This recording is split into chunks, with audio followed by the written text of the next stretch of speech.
A 911 officer with an obscure past receives one particular call from a disturbed lady that sends him spiraling down a seamless hole, and that's why today, in Flick Summary, The Guilty. This movie begins with troubled Officer Joe Baylor winding a chaotic and tedious night shift at a 911 call center. Soon after a disdainful first call with a junkie, Baylor seems uneasy as he's pestered through his personal line from LA Times reporter Catherine Harbour, who insists on getting Joe's side of the story. At this point, this is just uncertain, but we'll get to that later on. To Harbour's insisting questions, Baylor simply remarks that he has no comment on the matter before being scolded by his superior, Sergeant Denise Wade.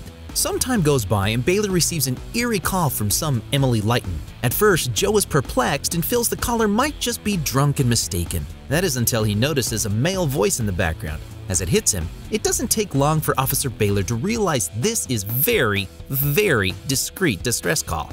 Emily pretends to be calling her child on the phone to fool her escort, managing through simple yes or no questions to reveal she's been abducted and taken eastbound of the city limits. Joe then proceeds to report this information to the California Highway Patrol, but he still needs at least a license plate number to give this unit something to search for. But as you can imagine, Emily isn't able to give it to him as it would blow the whole cover. Just as he gets back to Emily, Baylor is briefly distracted as he gets a call from Jess, his ex-wife. Although shaken, Joe manages to get more information of the vehicle Emily is in, discreetly identifying it's a white car before she corrects him, saying it's in fact a van. This only builds even more tension in an already dire situation as the man in the background notices something might be off and makes Emily hang up the phone. If the situation wasn't bleak enough, Joe even gets on the phone with the searching officer he contacted to find the car, only to be informed that they had pulled over the wrong white van. Poor guy can't catch a break. Powerless, Joe reports to the Highway Patrol looking for different solutions that are ultimately denied as the wildfires have saturated manpower and site, impairing them to help on Emily's apparent abduction. Much to Joe's frustration, the operator on the other line insists that Baylor should at least get the van's plate, abruptly hanging up and leaving a pondering Joe on his seat. In an effort to find out more information on Emily and her assailant, Joe finds the Lighton's residence number and calls it. Fortunately for him, Emily's daughter, Abby, picks up the phone, clearly upset that her mom and dad have gone away. While on the phone with Joe, she reveals that she is home alone with her baby brother, Oliver, and helps Joe gather more information about Emily and her ex-husband, who we now learn is named Henry Fisher. When looking through the police record database, his criminal history pops up, grinding Officer Baylor even more. Fortunately, while comforting Abby, she tells Joe that she can call Henry anytime she wants and starts dialing his number while on the phone.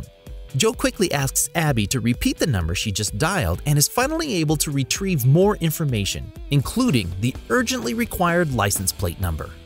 However, things take a gruesome turn when Abby tells Joe that the knife scarred Oliver. Baylor quickly comforts her, explaining that he is a policeman and will do whatever it takes to protect them. This doesn't sit too right with Abby though, seeing as law enforcement apprehended and imprisoned her dad at some point.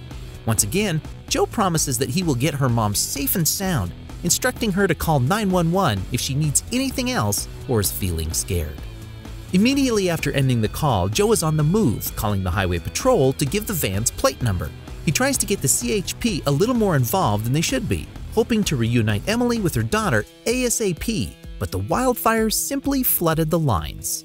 After the call, Baylor decides to take matters into his own hands, sending a patrol to do a wellness check on Abby.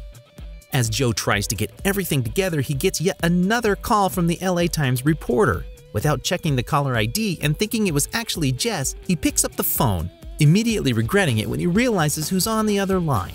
Once again, Joe refuses to answer, insulting and berating the woman before hanging up the phone. He then decides to move to a more secluded room, where he will avoid the eyes and ears of his strict supervisors. He then dials a good friend of his, Sergeant Miller, asking him to send a unit over to Abby's house as the other patrol will take too long. Miller agrees, and Joe takes the opportunity to ask him to go himself to Henry's house, but he's on the fence. Joe insists that he does so, fuming over the fact that Emily's life is in danger and the police don't seem to be helping. Miller tries to talk his way out of it, but Joe tells him to just do it and kick the door in if he has to. This time around, Miller explains that there's no warrant and so they can't just kick the door in, reminding him that he is in enough trouble already. Having said that, Miller reminds Joe that he has to show up for court the following morning.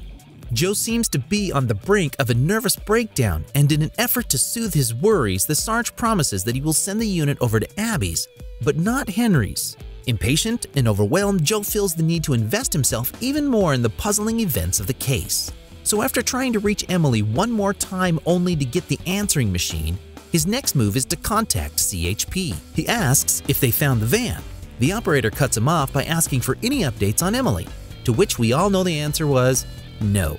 Annoyed by his incessant calling, the operator orders him to call only when he has an update, and she promises to return the favor if they find the van before hanging up. After a mild cool-off, Baylor decides to go rogue and decides to call Henry through his cell phone. When Henry picks up, Joe starts on a subtle note asking him about his children, whom are home alone at the moment. Henry nonchalantly replies and excuses himself, stating he's busy at the moment. But Baylor cuts through asking him if he has any knowledge of where Emily might be, and well, Henry simply has no good answer for and starts playing dumb. Joe accuses him and violently asks where he is headed. As you might have guessed, with this set of manners, a panicked Henry ends the call. Frustrated, Baylor calls Rick, his previous partner during his on-duty officer days, only to ask him for yet another personal favor.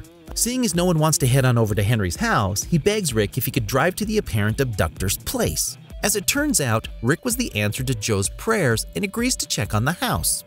Only a few seconds after hanging up, one of Baylor's co-workers tells him that a little girl named Abby is asking for him. Joe finally gets a hold of a panicked Abby who tells him that someone is knocking at her door and she had clear instructions to not let anyone in. Baylor promises that they're his friends and they're there to keep her company until her mom comes back home. Abby lets them in and hands the phone to the police officers to get them to talk to Joe. The officer on the other line tells Joe that Abby has blood on her shirt, but according to the little girl, it's not actually hers.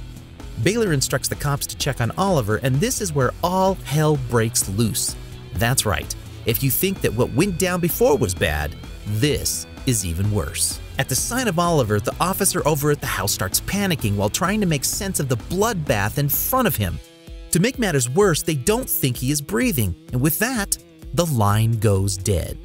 Not knowing what else to do, Joe calls Henry from his personal phone, telling him that he knows what he did to the baby and demands him to tell him where they are. Henry panics and asks Baylor if he will go to prison when they find him, which, if it isn't obvious, he will. Baylor gets a call from Rick, who has just gotten over to Henry's address and has already entered the home. He explains that there's not much to look around other than just a pile of letters. Baylor instructs him to go through them without another word.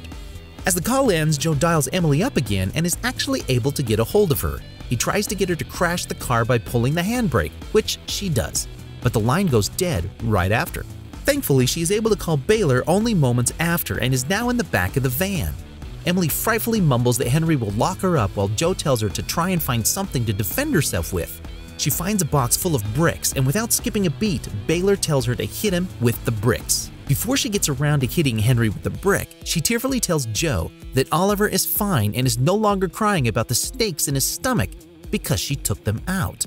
In a turn of events, Emily confesses that she is actually the one responsible for Oliver's condition, and just as she tells him this, she hits Henry with the brick while Joe only listens. The call ends and another one from Rick enters. He tells Baylor that Emily was actually a patient in a psychiatric hospital. He hangs up on Rick and dials Henry, who reveals he no longer has Emily with him as she ran away after hitting him. Joe realizes that Henry was trying to get Emily to the mental hospital, asking him why he didn't tell him what he wanted to do with Emily in the first place.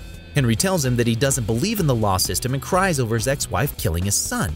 Dark stuff, you may say. Desperate, Baylor tries to figure out where Emily is at now, but Henry is too busy panicking to give a straight answer but tells him that she has no idea what she's done and hangs up the phone. Once again, Baylor gets a hold of Emily. She tells him that she's going to find Oliver as she spots blood on her hands and shirt. She panics while Joe does his best to try and get her to tell him where she's located, which she finally does.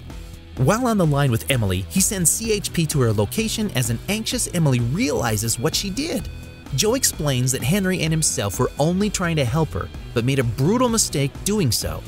Emily says that she needs to go be with Oliver now, hinting at the idea of ending her own life by throwing herself off of a bridge. This leads to Baylor finally confessing to his crimes. During his days as a field officer, Baylor reveals that he killed a 19-year-old boy because he wanted to punish him for hurting someone. Thankfully, this keeps Emily on the line as Joe tells her that he promised Abby that she would come home. Soon enough, a CHP call comes in as dispatch tells Joe that they managed to get Emily thanks to his assistance. As Baylor bursts into tears, his supervising officer comes in and lets him know that Oliver is safe at the ICU. And that's all for today. The Guilty in a nutshell. Did you expect the twist in this movie? Let me know in the comments down below. And as always, don't forget to subscribe, like the video, and share it with your friends.